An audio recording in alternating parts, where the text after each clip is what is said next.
जय श्री कृष्ण भक्तों, आपका स्वागत है भागवत महापुराण के 10वें स्कंद में। आज हम 48वां अध्याय का पान करेंगे। भगवान का कुब्जा और अक्रूर जी के घर जाना। वसुदेवं सुतं देवं कंसचारूरमर्दनं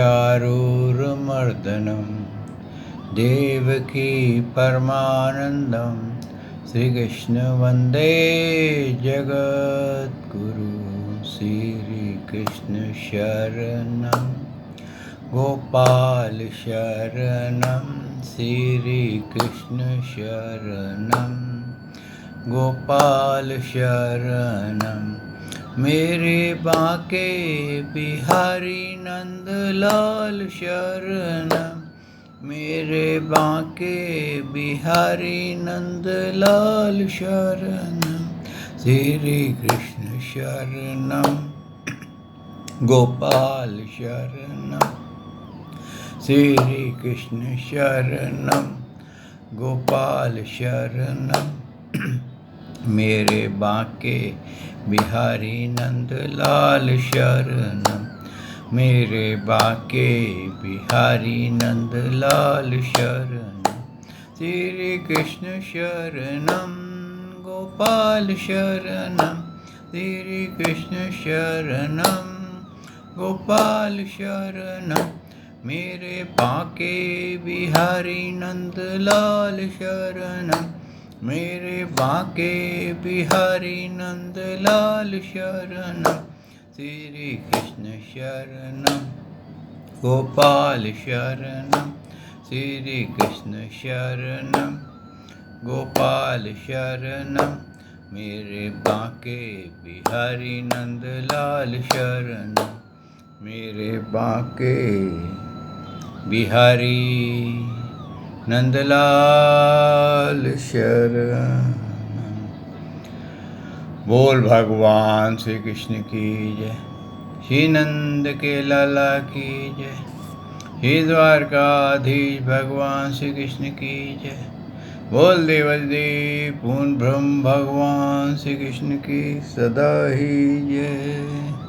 जय श्री कृष्ण भक्तों, आपका स्वागत है भागवत महापुराण के इन गाथाओं में। भक्तों, हमने श्रवण किया कि अक्रूर जी को कैसे भगवान ने उनका अहंकार रूपी ज्ञान भंग कर दिया और उनको प्रेम में भक्ति प्राप्त हो गई, जो सबसे उच्च कोटि की भक्ति है। भक्तों, इस भक्ति में कहते हैं प्रेमी जो होता है, परिशुद्ध जब प्रेम करता है भगवान से, तो उसकी कोई अभिलाषा बाकी नहीं बचती।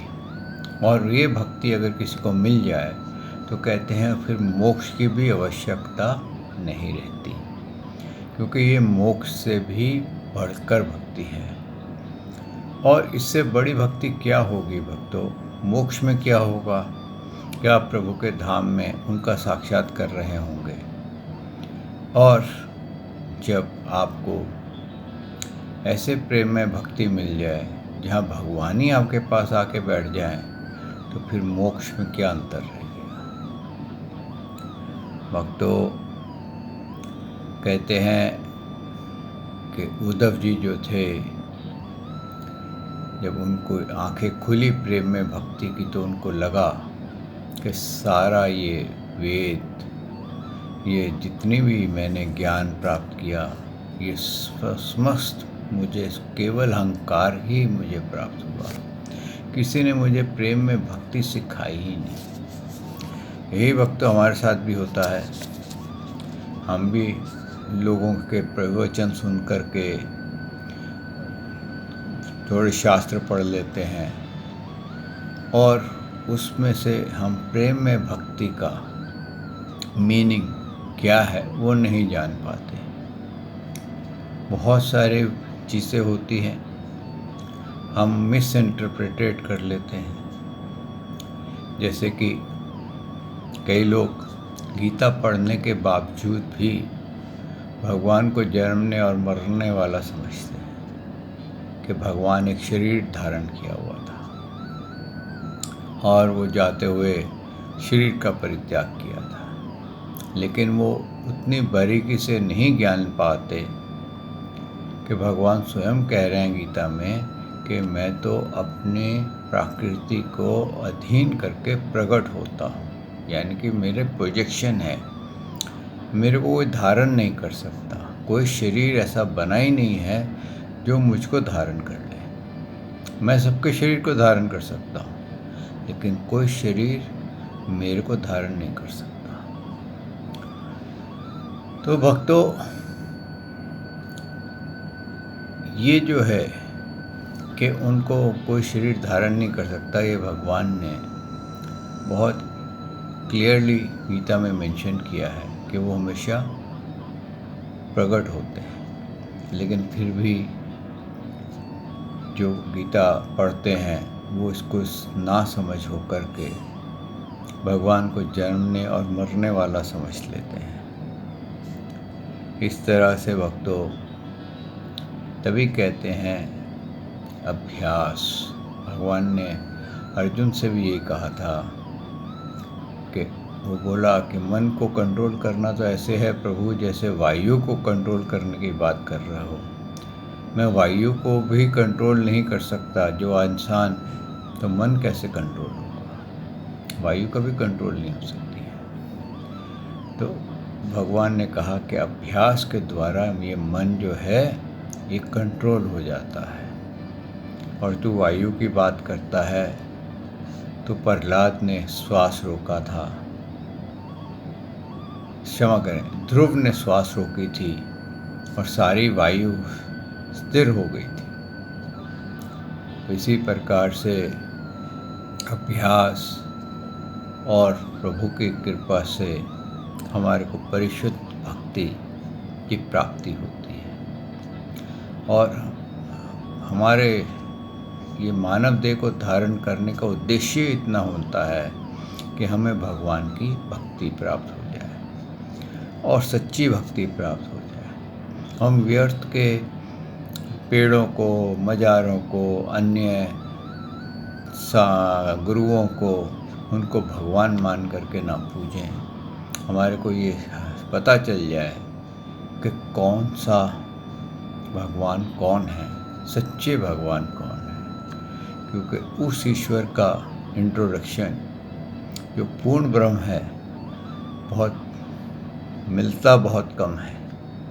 अक्सर उसका इंट्रोडक्शन गोलमोल मिलता है कि सभी एक रूप हैं, सभी मार्ग वहीं जाते हैं, किसी भी मार्ग से जाओ वहीं पहुंचोगे।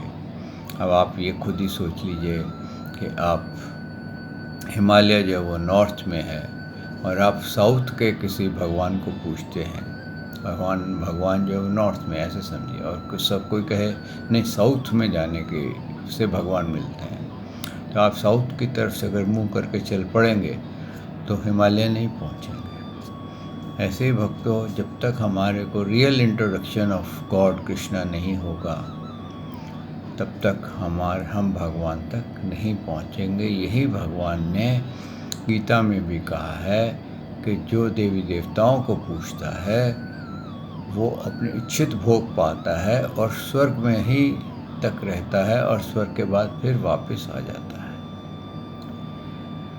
अब सवाल ये है कि भक्तों हम क्या चाहते हैं, इसलिए हमारे पास भगवान ने ओपन चॉइस दे रखी है कि हमारे को कहाँ जाना है।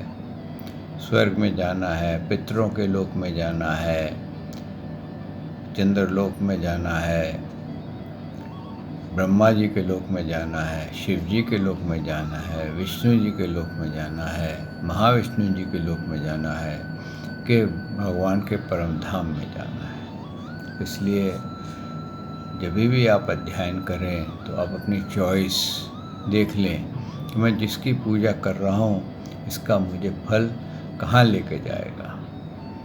क्यों कि मृत्यु के बाद हमारा वहीं जाना होगा जिसका हम चिंतन करते हैं। अगर हम पितरों का चिंतन करते हैं तो हम पितरों के पास चले जाएंगे।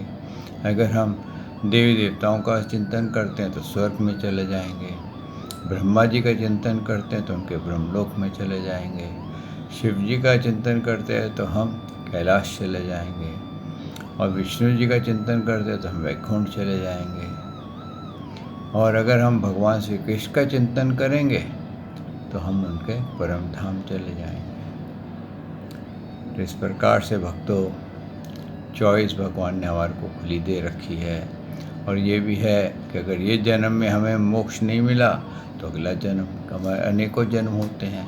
ये तो है नहीं कि एक बार मानव देह आएगी तो दोबारा नहीं आएगी, फिर आ जाएगी, 84 के बाद आ जाएगी, फिर अगली मानव देह में देखेंगे। लेकिन निकलने का मार्ग सिर्फ मानव देह में ही है और किसी में नहीं है। आइए भक्तों इस भागवत महापुराण को आरंभ करते हैं। सच्चिदानंद रूपाय विश्वोत्पत्ते आदि हेतवे तापत्रय विनाशाय श्री कृष्णाय वयं नमो नमः। श्री कृष्णाय वयं नमो नमः। श्री कृष्णाय वयं नमो नमः। श्री कृष्णाय वयं नमो नमः। श्री कृष्णाय वयं नमो नमः। बोल दिवाली पूर्ण ब्रह्म भगवान श्री कृष्ण की सदा ही जय। दशम स्कंद का 48वां अध्याय, भगवान का कुब्जा और अक्रूर जी के घर जाना। सुखदेव जी कहते हैं, परीक्षित, तदंतर सबके आत्मा तथा सब कुछ देखने वाले भगवान श्री कृष्ण अपने से मिलने की आकांक्षा रखकर व्याकुल हुई कुब्जा का प्रिय करने, उसके सुख देने की इच्छा से उसके घर गए। जब कुब्जा का घर बहुमूल्य सामग्रियों से संपन्न था, उसमें श्रृंगार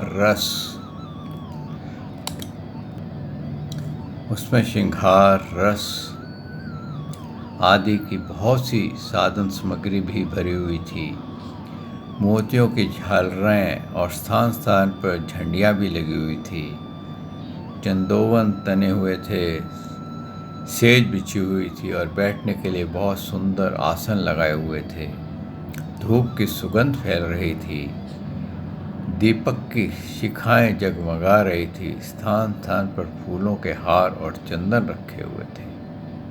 भगवान को अपने घर आता देख कुब्जा तुरंत हड़बड़ा करके अपने आसन से खड़ी हो गई और सखियों के साथ आगे बढ़ के उसने भगवान की विधि पूर्वक स्वागत किया और पूजा की। अब ये समझ लेना चाहिए कि यहाँ पर कुब्जा को कितना बड़ा फल मिला कि स्वयं त्रिलोकीनाथ उसके घर पहुँच गए। आप समझिए, जो त्रिलोकीनाथ उसके घर चले गए तो उसका घर क्या हुआ? तीर्थ बन गया।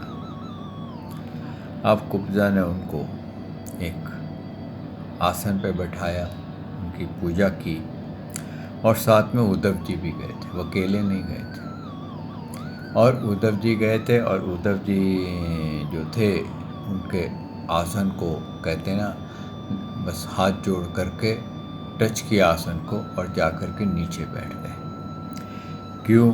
कि उद्धव जी को क्या लगा कि मैं भगवान के इक्वल आसन पे नहीं बैठ सकता।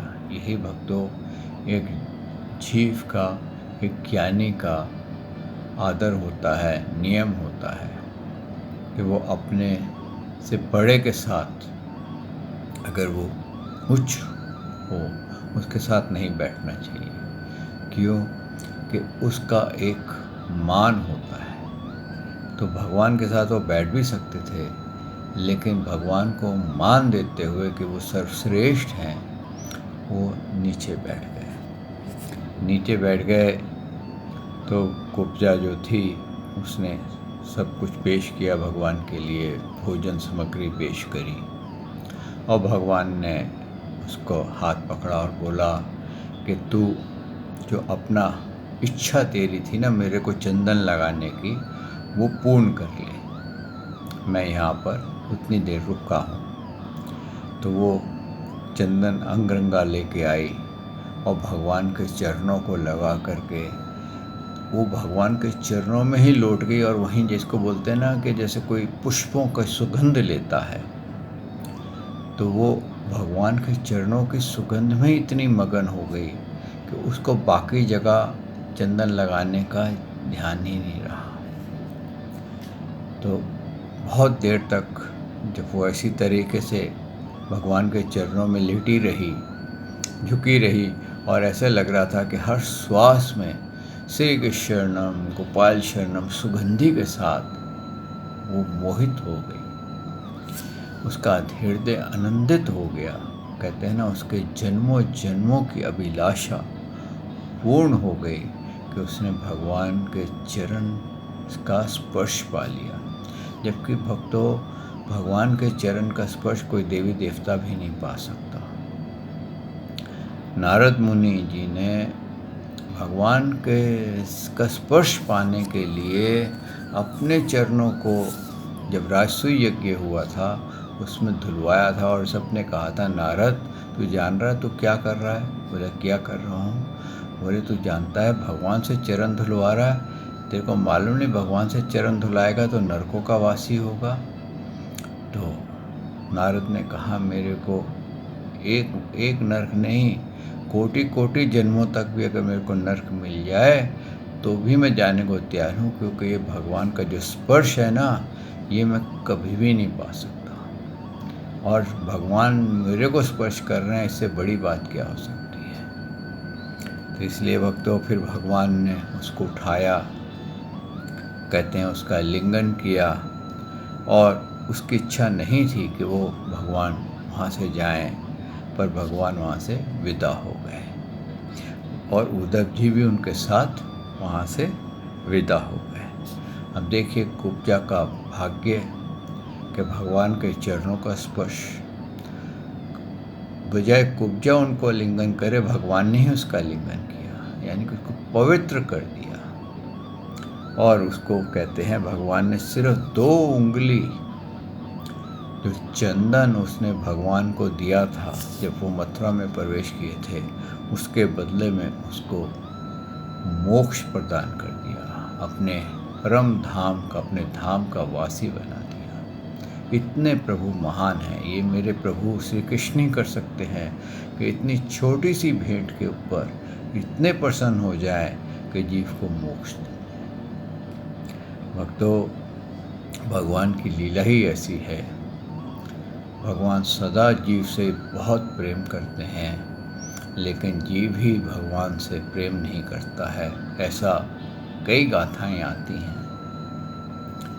एक बार नारद मुनि जी ने भगवान से कहा था कि प्रभु आप तो भक्त देखो सवेरे सवेरे उठ जाते हैं, घंटे बजाते हैं, आपकी पूजा आरती गाते हैं और मगन हो जाते हैं, लेकिन एक आप हैं कि उनको दर्शन ही नहीं देते हैं, उनका साक्षात्कार ही नहीं अपना करने देते हैं। तो उन्होंने कहा, नारद तू एक काम कर, धरती पे यमराज को ले जा, और जो व्यक्ति अपनी इच्छा से अपना देह त्यागना चाहे, जो भी जीव अपनी देह त्यागना चाहे, उसको तू मेरे धाम ले आना। बोला प्रभु ये भी कोई बात है, मैं अभी आपके तो यहाँ लाइन लगा दूंगा, इतनी लाइन लगा दूंगा कि आप समझ नहीं पाएंगे। सारे जीव आपसे, बेहद जीव आपसे प्रेम करते हैं, जाओ तो सही।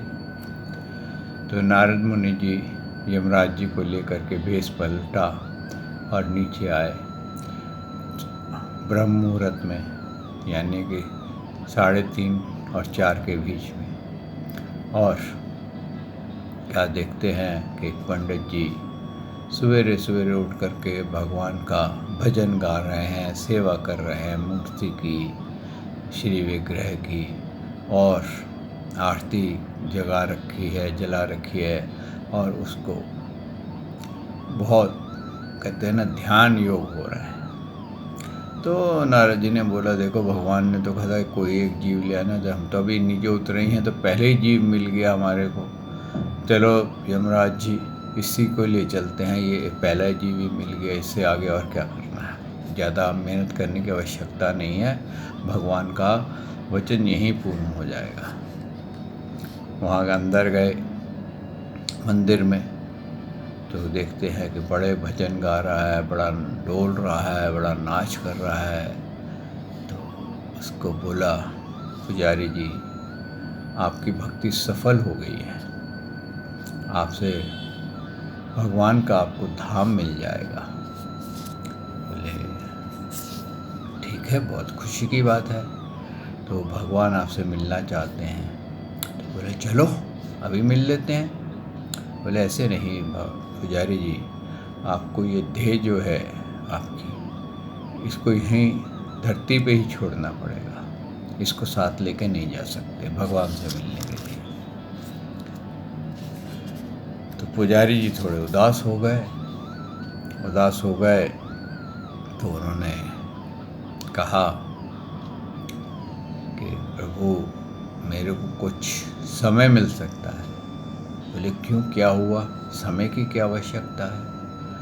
बोले ऐसा है, 12 बजे एक भक्त्यानी आती है, वह उसने 40 रखा हुआ है, उसके 30 दिन हो चुके हैं और 10 दिन बाकी बचे हैं, और वो भोग लेकर के आती है,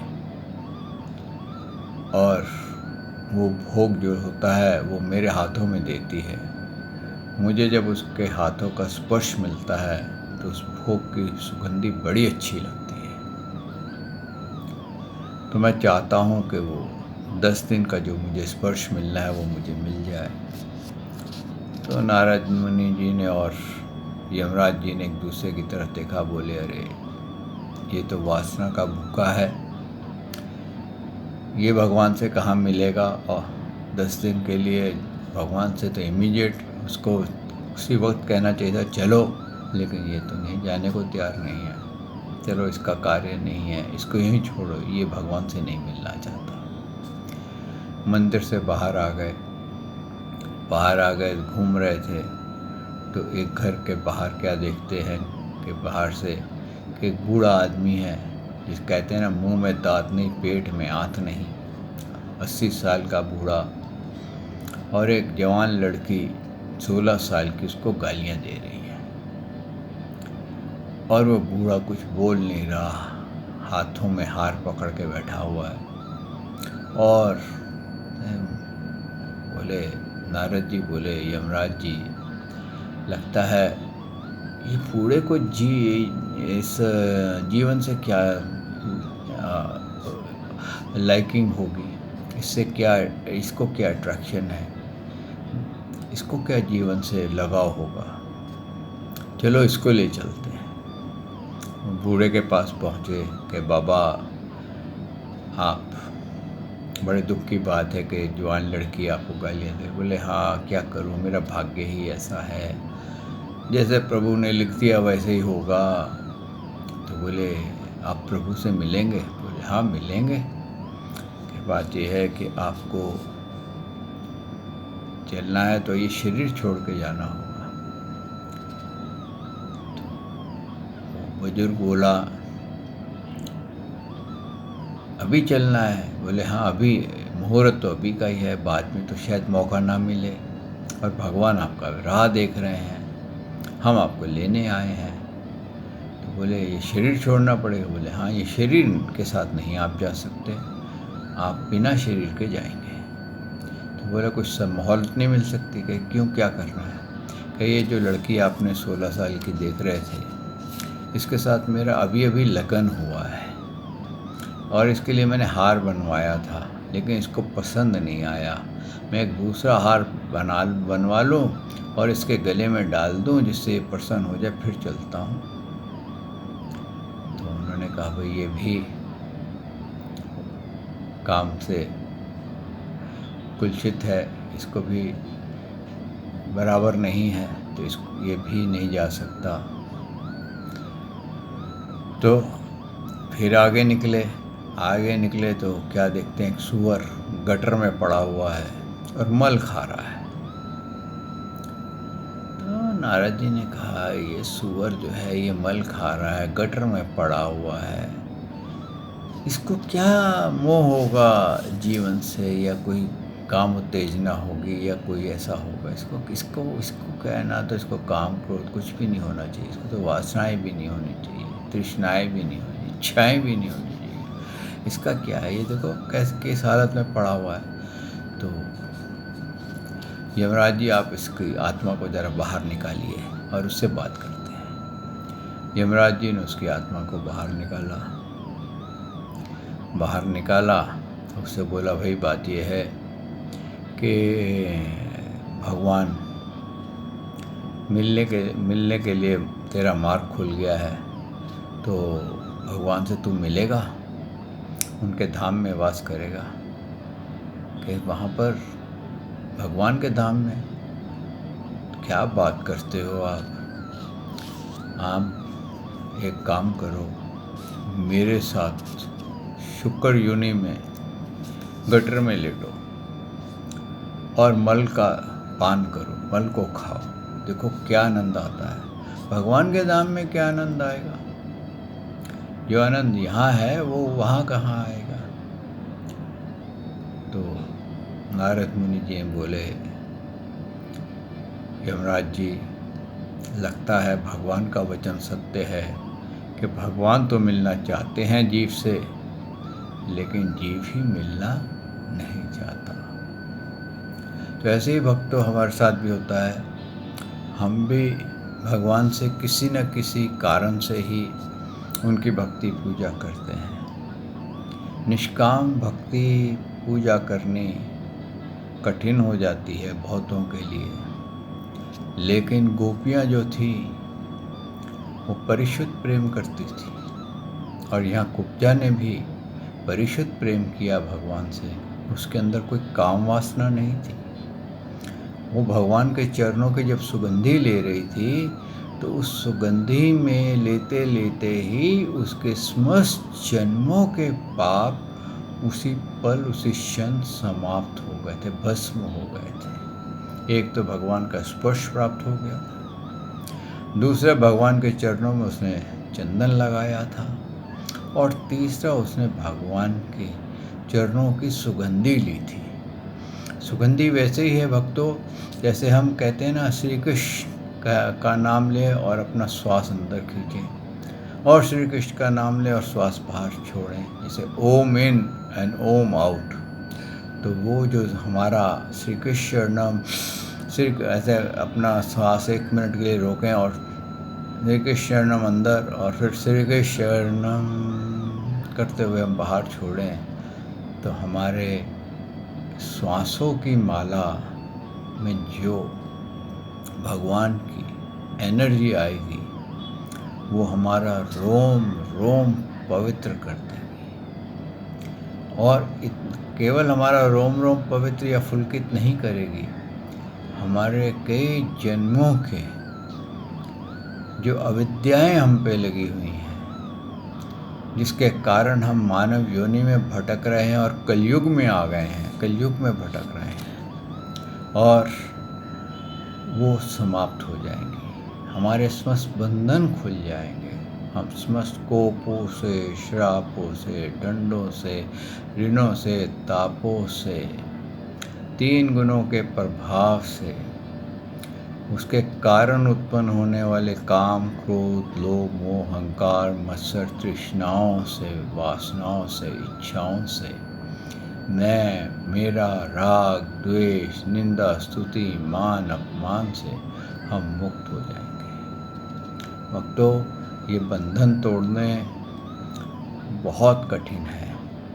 बड़े बड़े ऋषि मुनि भी ऐसे बंधन नहीं तोड़ पाए, उनमें भी कहीं ना कहीं क्रोध, काम, क्रोध, कहीं ना कहीं वो अटका रहता है। कहते हैं ना, काम, क्रोध, लोभ, ये 3 ऐसे शत्रु हैं कि इसका पता नहीं चलता कब कहाँ कौन सा शत्रु प्रबल हो जाए, और इसी के कारण हम योनियों में भटकते हैं, और हम प्रकृति के 3 गुणों के अधीन होकर के इन काम क्रोध लोभ के अहंकार के अधीन हो जाते हैं और अपना सर्वस्व खो देते हैं और जीवन मृत्यु से बाहर नहीं आते। इसीलिए भक्तों, जो परिशुद्ध प्रेम भगवान से करता है, निष्काम प्रभु की सेवा करता है, निष्काम भगवान के दर्शन करता है, वो प्रभु को प्राप्त हो जाता है। आइए भक्तों, आज यहाँ वाणी को विश्राम देते हैं। कल प्रभु ने चाहा तो आपकी सेवा में मैं फिर हाजिर होऊंगा और फिर इसके आगे अक्रूर जी के घर में भगवान का कैसा स्वागत हुआ उसके गान करेंगे। श्री कृष्ण शरणम गोपाल शरणम, श्री कृष्ण शरणम गोपाल शरणम, मेरे बाके बिहारी नंदलाल शरणम, मेरे बाके बिहारी नंदलाल शरणम, श्री कृष्ण शरणम गोपाल शरणम, श्री कृष्ण शरणम गोपाल शरणम, मेरे बाके बिहारी नंदलाल शरणम, मेरे बाके बिहारी नंदलाल शरणम। बोल भगवान श्री कृष्ण की जय, श्री नंद के लाला की जय, श्री देवकी नंदन श्री कृष्ण की जय, श्री द्वारकाधीश भगवान श्री कृष्ण की जय। बोल देवादिदेव पूर्ण ब्रह्म भगवान श्री कृष्ण की सदा ही जय। जय श्री कृष्ण भक्तों।